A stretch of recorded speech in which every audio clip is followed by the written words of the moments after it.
Bonjour à tous, bienvenue et merci de nous suivre. Nous allons parler aujourd'hui de l'affaire 3 millions qui secoue la ville de Mbujimaï, chef-lieu de la province de Kafar orientale. Le gouvernement central a envoyé ses fonds pour le développement de la province. Mais d'après plusieurs sources et les députés provinciaux de la ville de la province de Kafar orientale, le gouverneur a été mis en accusation pour présumé détournement de ces fonds. Avec James Mouchia, qui est ressortissant de la ville de Mbujimaï, chef-lieu de la province, nous allons parler, voir comment ces fonds ont été utilisés et ce qu'il faut faire pour l'avenir. Parce que le Kafar oriental a connu beaucoup de dirigeants depuis la prise de pouvoir du président Félix Tshisekedi.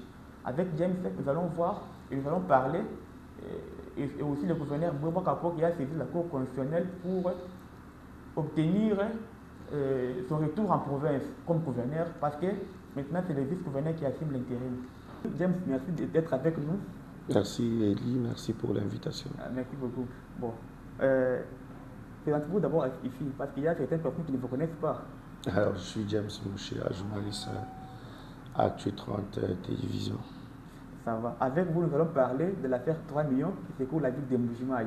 Comme vous le savez très bien, le gouvernement a envoyé ses fonds à Mbujimaï, mais la gestion a été vraiment mauvaise d'après les députés provinciaux.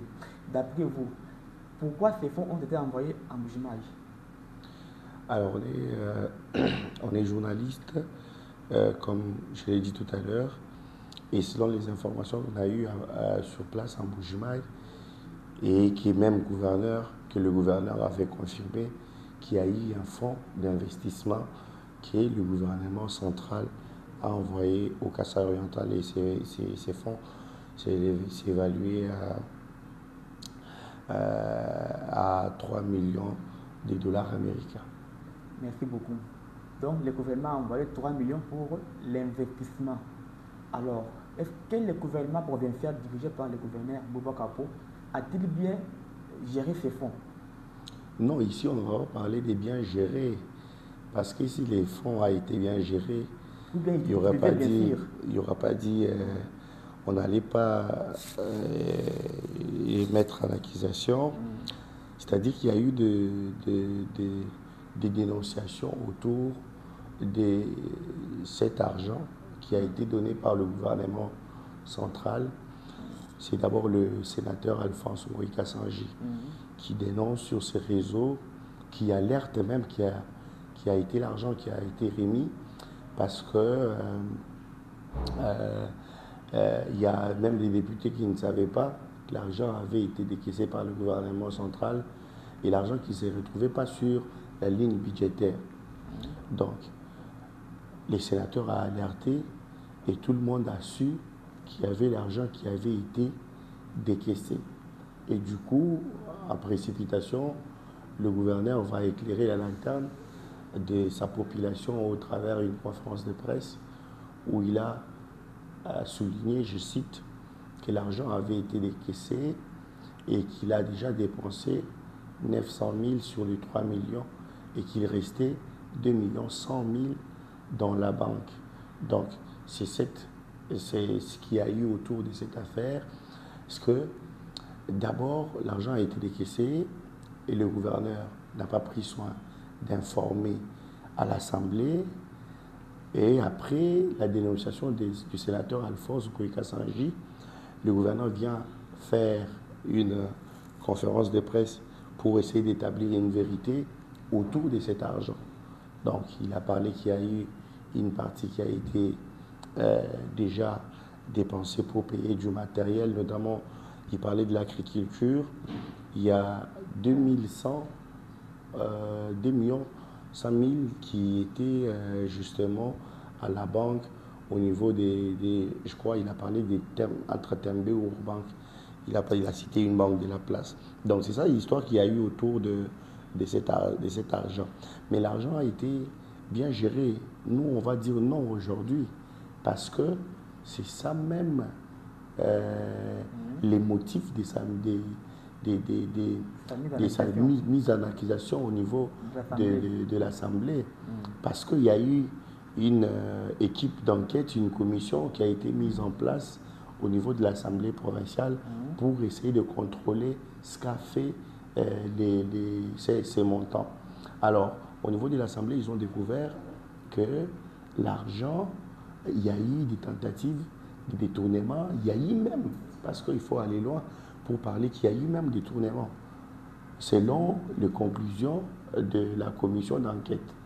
Alors, juste après, autour de cette conclusion qui devrait être adoptée au niveau de l'Assemblée provinciale, et là, la plénière a été suspendue, on a rappelé le gouverneur. C'est ce que je voulais un peu relancer, parce que les gouverneurs et les membres du bureau ont été rappelés à Kinshasa par les ministres de l'Intérieur, Jacqueline Chabani. Mais arrivés ici, ils ont été reçus d'abord séparément et puis ensemble. Après, on va voir les notes du ministre de l'Intérieur pour dire que non, on doit prôner pour la stabilité des institutions pendant cette période de l'agression rwandaise. En fait, Bon, arrivé en Mbujimayi, nous voyons les députés reprendre les gens doivent les mêmes problèmes et puis les gouverneurs mis à l'accusation. En fait, les gens comment vous voyez comment vous voyez cette pratique? En fait, à Kinshasa, les problèmes. On prend pour la stabilité des institutions et en Mbujimayi, les députés qui convoquent la plénière et les gouverneurs à l'accusation. Les problèmes. Ils ont obéi au ministre de l'Intérieur ou soit ils ont vraiment. Ils ont l'acharnement contre le gouverneur. Non, les problèmes aujourd'hui, c'est que même nous, journalistes, on inculque certaines idées dans la population qui n'existent pas. Parce qu'à tout moment qu'il y a du problème dans des provinces, c'est les vice-ministres de l'Intérieur qui mettent tout le monde autour d'une table. Ça ne veut pas dire que les vice-ministres vont dire « allez-y », même s'il y a vol, laissez les voleurs, vous faites le travail. Ça ne veut pas dire que quand on appelle les uns et les autres autour d'une table, c'est pour leur dire cessez de faire votre travail, laissez, même si les gouverneurs ont volé, vous les laissez, vous continuez à travailler. Non. Si vous voyez le jour où les vice-ministres ont reçu et le gouverneur et l'Assemblée, les bureaux de l'Assemblée provinciale, il n'a pas reçu seulement ceux du Kasaï, il a reçu d'autres provinces. C'est-à-dire, à tout moment qu'il y a des problèmes autour de provinces, autour des institutions provinciales, c'est les vice-ministres de l'Intérieur qui sont habilités à trouver des solutions à ces différents problèmes. C'est pour ça que les deux institutions ont été rappelées à Kinshasa. Les vice-ministres de l'Intérieur ont essayé d'avoir l'éclaircissement sur la question. Et après, ils devraient aller continuer avec leur travail. C'est comme ça que la plénière qui a suivi cette rencontre entre les VPM et Chabani et les membres du bureau de l'Assemblée provinciale et les gouverneurs de province, les députés allaient faire leur travail. C'est pour ça qu'ils sont partis. Ils ont adopté le rapport de la commission et le gouverneur a été mis en accusation. Et juste après, le rapport qui a été envoyé à Kinshasa et Jacquemin Chabani a pris acte de cette décision de l'Assemblée nationale mettant en accusation. Sans vous couper, James, lors de la plénière, on a suivi certains députés en train de dire qu'il y a l'argent en banque. Le gouverneur n'a rien détourné. Non, il y a toujours de... Si le gouverneur n'a rien détourné... Même le gouverneur a dit qu'il y a l'argent en banque, il n'a rien détourné. Mais comment parviennent à le mettre en accusation le gouverneur en disant qu'il a détourné? S'il y a des soupçons, ou s'il y a des preuves qu'il y a détournement, le gouverneur dit lui-même qu'il est prêt à collaborer avec la justice. Parce que lui, il reconnaît qu'il n'a rien pris. Alors on les laisse dans la main de la justice. Que la justice fasse son travail, parce que ça ne veut pas dire qu'il n'est plus gouverneur.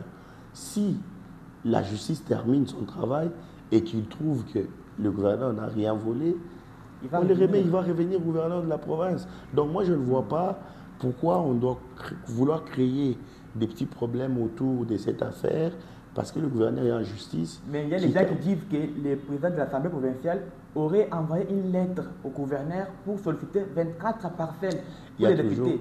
Et le gouverneur aurait refusé à cette demande, parce que ces parcelles étaient au terrain Miba. Et puis, au centre-ville de Mbujimayi. Et il y a toujours ce n'est pas l'acharnement contre le gouverneur en Bois. Il y a toujours des contre-vérités autour de toutes ces choses. Vous voyez, il y a les gens qui s'entre-accusent, et même ils s'entre-volent, et même, donc il y a toujours des contre-vérités. Moi je crois que, en tant que scientifique, il faut toujours avoir un œil qui analyse les faits, qui est de vouloir être comme tout le monde. Parce que aujourd'hui, les réseaux sociaux ont donné la parole à tout le monde. Avec vous, on a parlé de l'affaire 3 millions qui secoue la province de Kasai orientale. En tout cas, nous remercions James d'avoir répondu à notre invitation. Moi, c'est Elie Nandou, je suis journaliste chez Lissapo Info. Je vous remercie.